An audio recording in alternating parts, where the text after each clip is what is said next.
Hello বন্ধুরা, নানান ব্যঞ্জনে তোমাদের সকলকে স্বাগত জানাচ্ছি। যারা দূরে আছো কাছে আছো সকলকে আমি আজকে তোমাদের এখানে লাউ ঘন্ট করিয়ে দেখাবো।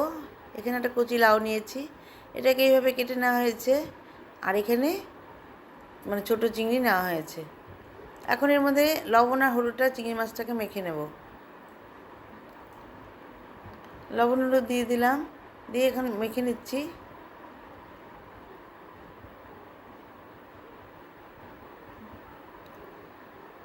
মেখে নিয়ে এখন আমি কড়াইতে তেল দিয়ে দিয়েছি। তেল গরম হয়ে গেছে। এখন আমি মাছগুলোকে হালকা করে ভেজে নেব। হালকা করে ভেজে নিয়ে এখন উঠিয়ে নিচ্ছি।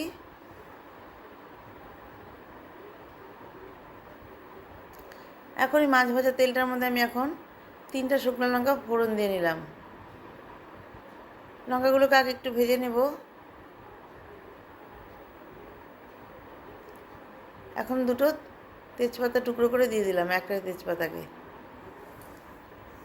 এখন এর মধ্যে সামান্য জিরে দিয়ে দিলাম, গোটা জিরে দিয়ে এখন এটাকে ভেজে নিচ্ছি।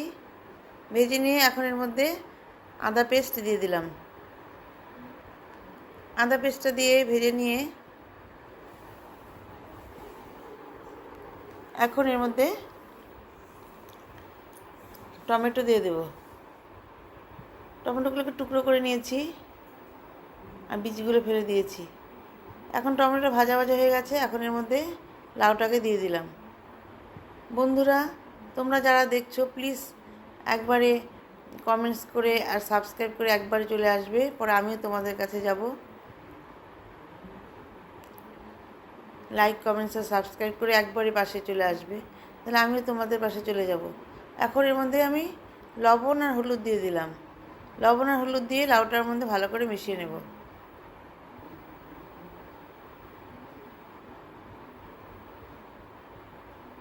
এভাবে ভালো করে মিশিয়ে নিচ্ছি।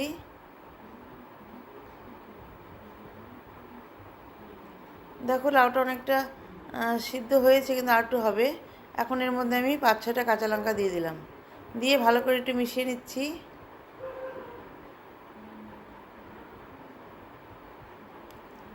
ভালো করে মিশিয়ে নিয়ে এখন একটু ঢেকে দিলাম যাতে ভালো করে আটটু মজে যায়।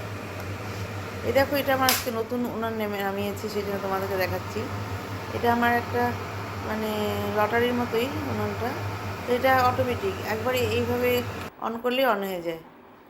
এই জন্য তোমাদেরকে একটু দেখালাম। এটা আজকে নামিয়েছি, উনানটা ঘরেই ছিল। তো এখন এর মধ্যে কড়াইতে আমি একটু জিরা ভাজা করে নিচ্ছি, সেটা আমি ওই লাউ ঘন্টতে দেবো, একটু পাটায় বেটে নেব।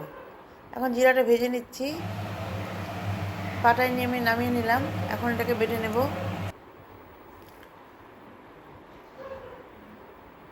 এদিকে এখন লাউ ঘন্টটাকে একটু আমি দেখি ঢাকনা উঠিয়ে, দেখো মজেছে, কিন্তু আরও একটু মজবে, এখনও ভালো মতো মজেনি।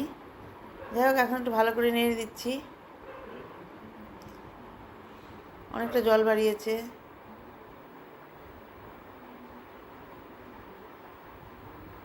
এখন এর মধ্যে চিংড়িগুলো দিয়ে দিলাম, তাহলে একবারে চিংড়ি মাছের সাথে লাউটা মিশে যাবে, আর গন্ধটা ভালো হবে, আর টেস্টটাও ভালো হবে।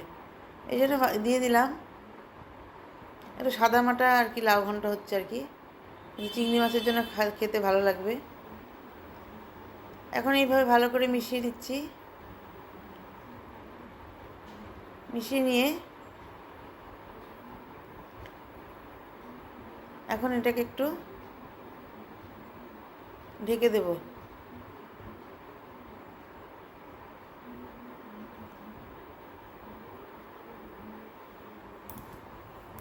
এখন দেখো কিছুক্ষণ পরে ঢাকনাটা উঠিয়ে দেখো অনেকটা জল বেরিয়েছে লাউ থেকে, আর অনেকটা মজেও গেছে। এখন এর মধ্যে একটু লঙ্কা গুঁড়ো দিয়ে দিলাম, আর এখন এই যে বেটে রেখেছি জিরে বাটাটা, এই ভাজা জিরাটা, ওটা দিয়ে দিলাম। দিয়ে ভালো করে মিশিয়ে নিচ্ছি।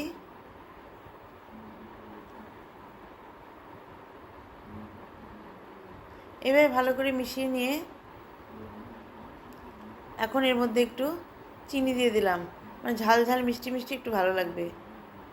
যারা চিনি দেবে দেবে, না যারা দেবে দেবে। মিশিয়ে নিয়ে এখন এর মধ্যে ধনেপাতা কুচি দিয়ে আর একটু ভালো করে মানে শুকিয়ে নিব, নিয়ে তারপর নামিয়ে নিব।